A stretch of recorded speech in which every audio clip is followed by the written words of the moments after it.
선생님, 공부는 너무 하고 싶어요. 그런데 철학책이 너무 어려워요. 이런 분들을 위해서 준비했습니다.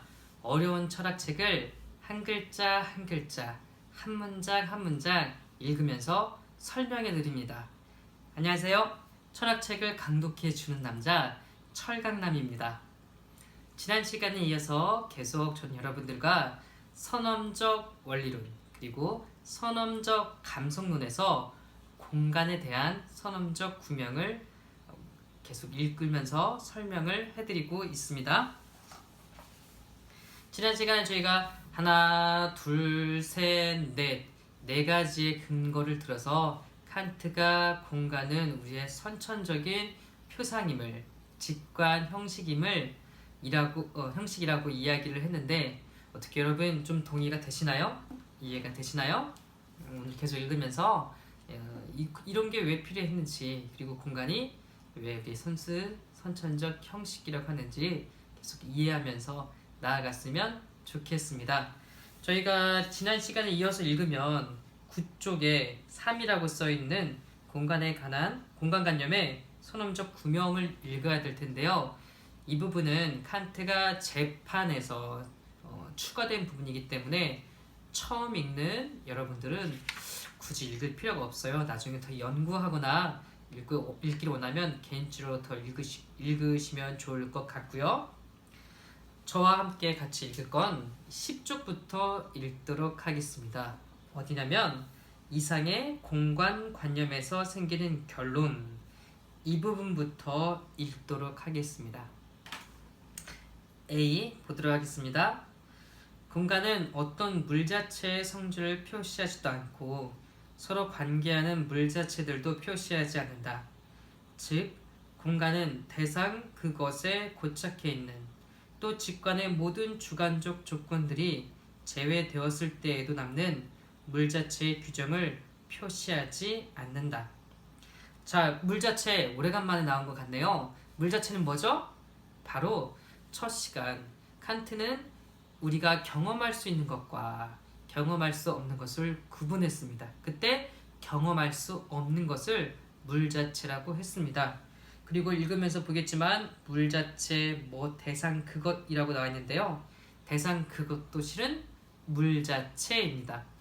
물 자체, 대상 그것, 사물 자체, 사물 그것, 이런 것들은 대부분 물 자체라고 생각해 보면 좋을 것 같습니다. 그래서 공간은 이 물 자체의 성질이나 이 물 자체들이 서로 관계하는 것, 그런 것들을 표시하지 않는다고 이야기합니다. 물 자체에도 붙어서 거기에 고착해 있지도 않는다고 이야기하고 있어요. 무슨 말일까요? 그러니까 칸트는 철저하게 우리가 경험할 수 없는 영역까지 이 공간에 대해서 생각하거나 이 공간이라는 관념을 대입할 수가 없다라고 말하는 겁니다. 그렇죠. 사과나 책상이나 의자나 귤 이런 것들은 다 뭡니까? 우리가 경험할 수 있는 거잖아요. 우리가 볼 수 있는 거고 우리가 먹을 수 있는 거고 우리가 앉을 수 있는 거잖아요.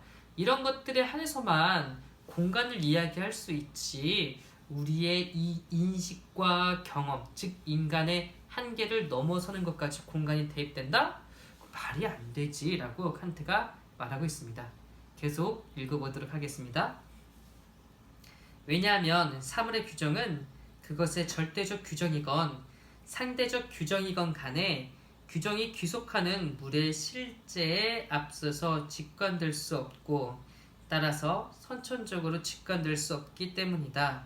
무슨 말이냐면 우리가 사물을 규정했어요. 이게 귤이다, 이게 책상이다, 이게 의자다 라고 규정한다고 칩시다. 이게 절대적일 수도 있고 상대적일 수도 있어요. 그러니까 절대적이라는 말은 계속 변함없이 그것은 귤이거나 사과라고 할 것이고 상대적이라고 하는 말은 옛날에는 사과라고 했는데 알고 보니까 이건 사과가 아니라 귤이다 이런 거죠. 제가 처음에 얘를 귤이라고 했는데 알고 보니까 이거는 천혜향이네, 귤이 아니었네 이렇게 변하게 된 걸 상대적이겠죠. 이렇게 규정하건 간에 물의 실제에 앞서서 직관될 수는 있겠냐고요. 얘는 이렇게 모양을 보고 크기를 보고 형태를 보고 색을 보는 게 이건 철저히 현상의 영역일 거 아니에요. 물의 실제, 얘 귤의 근원적인 것, 책상의 근원적인 것, 의자의 근원적인 것, 사물의 근원적인 것까지 알 수 있겠냐고요. 예를 들어 우리가 사람을 만난다고 합시다. 그 사람이 우리에게 주는 정보들, 그것들을 처음에 알 수 있겠죠. 예를 들면 얼굴 모습이라든지 키라든지 피부색이라든지 이 목소리, 이런 것들을 처음에 알 수 있겠죠. 그런데 이것들을 넘어서서 저 사람이 어떤 생각을 하는지, 어떤 마음 상태에 있는지 어떻게 알겠습니까? 같이 상대방과 이야기를 하다가 상대방의 얼굴이 붉어졌다고 생각해 보십시오. 이 사람은 아직 잘 몰라요. 그러면 이 사람이 갑자기 열이 나서 얼굴이 붉어진 건지, 아니면 기분 나빠서 붉어진 건지, 아니면 무언가 부끄러워서 붉어진 건지 우리가 어떻게 알 수 있겠어요?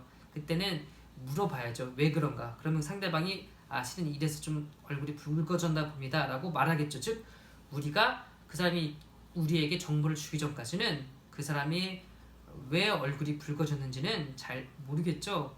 이런 것처럼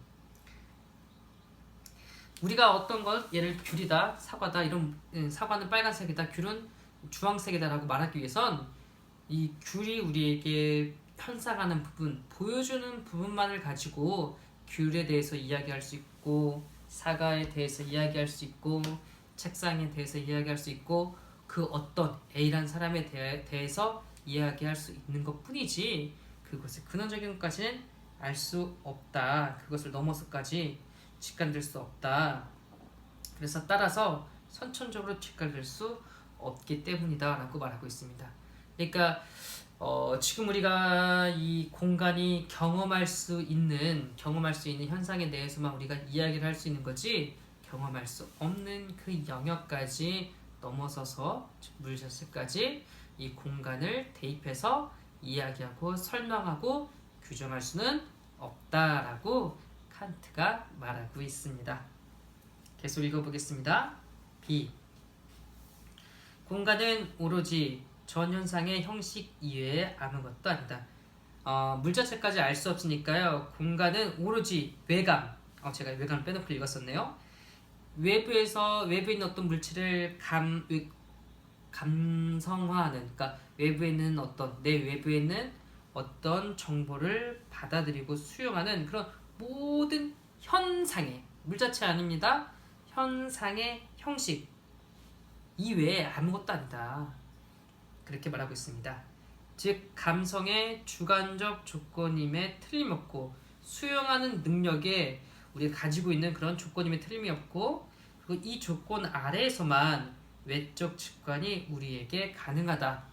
그러니까 이 받아들이는 능력, 인간이 받아들이는 능력 안에서만 그것을 이야기할 수 있지, 벗어나는 것에 대해선 말할 수 없습니다. 저희도 한번 이야기를 드렸던 것처럼 우리의 눈은 가시광선이 주는 그 영역 내에서의 정보만 받아들일 뿐입니다.